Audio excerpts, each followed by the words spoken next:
Welcome to the Kaz and Julie Show. Hello. We are two health and wellness fanatics from different backgrounds. This is Julie. Hey, Julie with Balance Life with Julie. And I am Kaz, a registered massage therapist and energy healer with Key Health and Wellness in Whitby. Together, we will tackle some common and maybe not so common health and wellness topics from a viewpoint of each of our profession.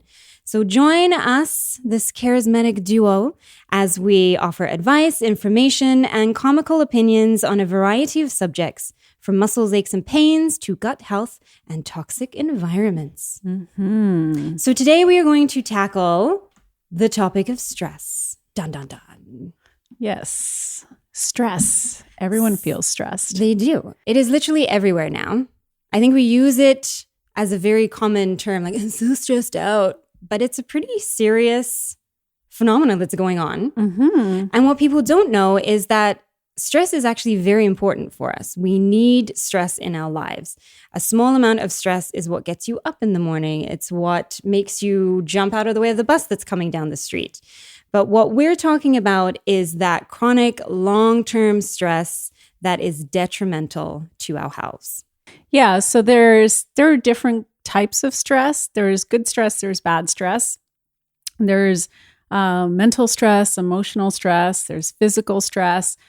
So let's say, for example, you go and do a workout. A workout is a good stress, right? You're pushing your body, you're pushing your limits. There are some really good benefits to working out. But it's interesting how things can tip because you can also over-exercise. And Absolutely. when it goes into that realm, it can be really bad for you. So when your body starts to break down or there's issues with injuries, that's a sign of that you're doing too much. Mm-hmm. And so what I see on a day-to-day basis, being a registered massage therapist, is that people are under a massive amount of mental and emotional stress, and that actually affects the physical body. So now we've tensed those muscles, we're upset, we're agitated, and then we go and do a workout to our poor stressed out muscles. And that's often where injury comes into play because we haven't given them that chance to relax and to get back to their normal stance. And then people are going crazy at the gym, trying to take out their frustration and work out their stress, but are actually doing a lot more damage to their body. Yeah. So the mental stress is actually the thing that I would consider the most prevalent and toxic, right? Because no one's inside your head. And most people actually aren't even that aware of their thoughts and the impact that they're having. So every thought we have has has energy to it. And it has an impact on our body. So if we're constantly having these thought loops that are negative and, we have a lot of negative self-talk, then that goes somewhere in our body, right? So part of, healing is becoming aware of what are your thought patterns so that you can start to shift them. So, because once you break those thought patterns, you also help to release that mental and physical stress out of your body, as well as emotional stress. So if I'm having this thought constantly of like, I'm pissed off at someone and I keep having these angry thoughts over and over and over again, those angry thoughts live in my body and they cause tension and they also cause emotional upset. But if I can recognize, oh, I'm having this thought, is it true? Like look at it objectively. Is it true? And go, oh no, that's so ridiculous. You can literally just laugh at your thoughts and go, wow, that's a really silly thought. It is. It's so true. And I think what people also don't understand is that thought process manifests itself in the body in terms of in the hormones, because now the brain's thinking there's something going on here. So now we need to flip to something called the sympathetic nervous system. So we have 3 parts to our main nervous system. And the sympathetic nervous system is that fight or flight.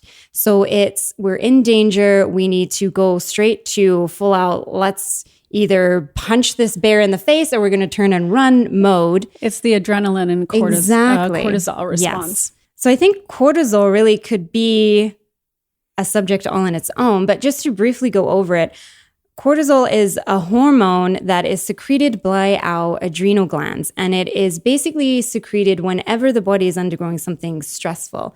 So the brain is telling the body we need to ramp up for something that's going to happen, whether it's we're going to stand and fight this thing that's coming at us or we're going to turn and run.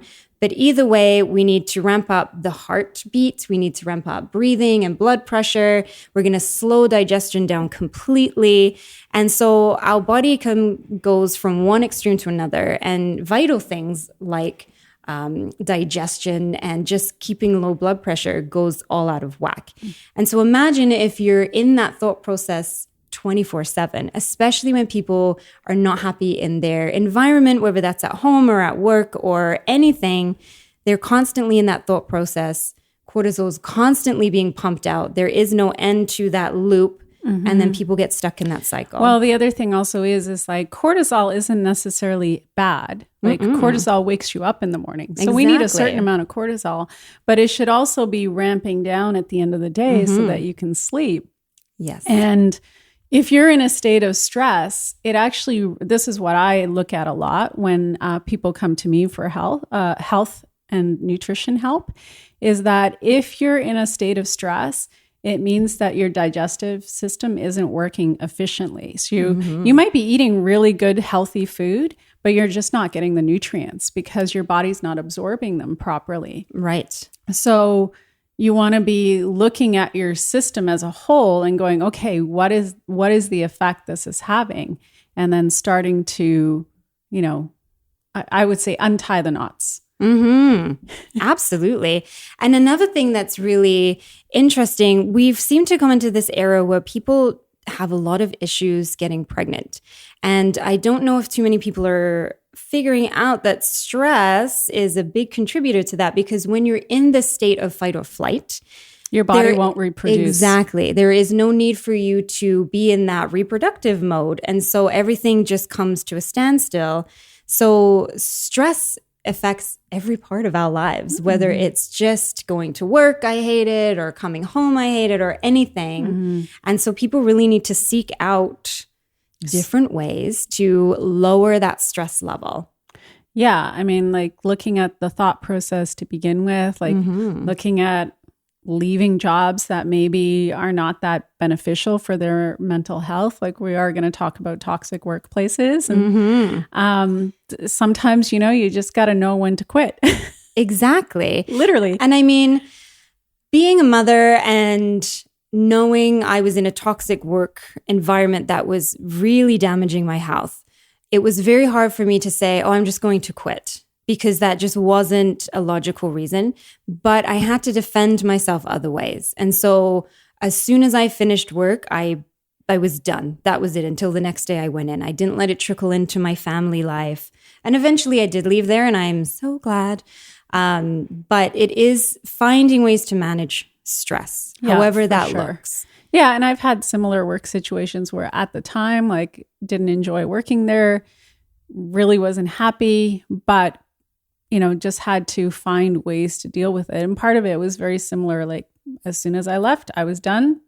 I just went back to my normal life until I had to show up to the office again. And like you said at the beginning, that whole mental awareness. So if you're taking those negative thoughts anywhere else with you, it's ruining your entire day, your entire week, your evening.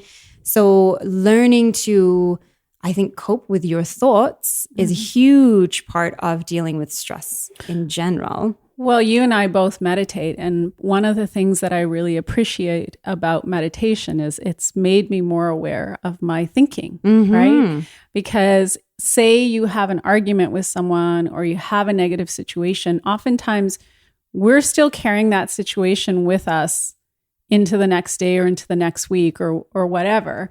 But the situation might have happened like a week ago or 2 months ago or 10 years ago, 20 years ago, we're carrying it on our backs, right? Exactly. So it's not to say that bad things don't happen. Bad things happen, and they can be very emotionally and mentally and sometimes even physically upsetting. But learning to recognize and create those boundaries and to let go of the thought processes that really aren't supporting your health. What's the point of having this negative thought about, let's say, your mother for 50 years, just carrying it into everyday life and just having it kind of percolating in the background, affecting your well-being? It doesn't So something that can help is definitely meditation work. Forgiveness work is really powerful.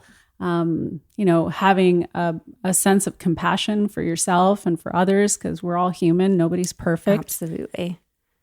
I totally agree. I actually really like that mental image of you're making a pot of coffee and you put the coffee in the filter. But if you have the old coffee grinds that are just rank and dirty and gross, which are your negative thoughts, it's trickling down into that coffee pot. So every coffee that you drink is tainted with the remnants from before. Well done. Good imagery. Yes, I like that. The coffee pot. Everybody loves coffee. Yes. Unless you're trying to give up coffee. That's true. Let's not talk about giving up coffee. It makes me stressed out. So another thing that we'll just touch on very quickly is that cortisol, which we talked about before, which is the stress hormone, which is very good in low doses, but not on a very continuous basis, actually creates belly fat. That's right. You're getting fat from being stressed out. It's called insulin resistance. Right. And so your body is storing fat now because it thinks that you're going to need it in this short burst. I'm going to go fight something or I'm going to run away from it. So I need that energy. So another good reason to get your stress in check is for your own weight loss or, just to get healthy. I know so many people that struggle with that little, what's it called? A little pouch. Pooch. Yeah. Little pooch. And so it's because of stress. You can do every exercise that you want to do. Every crunch that comes along, you're not going to move that anytime soon. It's also really good for stress? Sleep. And that is going to be a whole nother episode. That's going to be a whole other topic because it's a big topic, but it's actually, there are ways to lose weight. Like, let's say you don't change your diet, but if you just manage the stress, sleep more, which by the way, I advocate for eating healthier. I'm a big fan of it.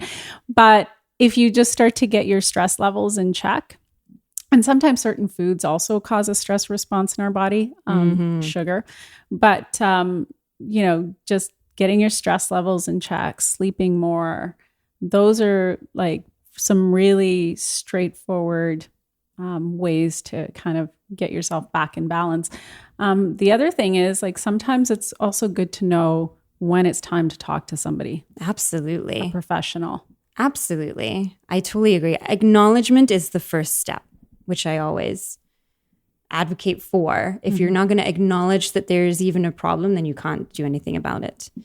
So, and I think doing baby steps is also key, because otherwise it can become very overwhelming. If you're trying to overhaul your entire life in one day, it's not going to work, and that will lead to failure, which will not go over well. So I think really just to wrap things up, stress is great in small amounts. We've learned that. But this chronic cycle of stress is what is damaging us physically, emotionally, mentally. Yeah, that low level, constant stress state is actually not good for us mentally, physically, and it's not good for our organs in the long run. So, so no more stress. Nip it in the bud.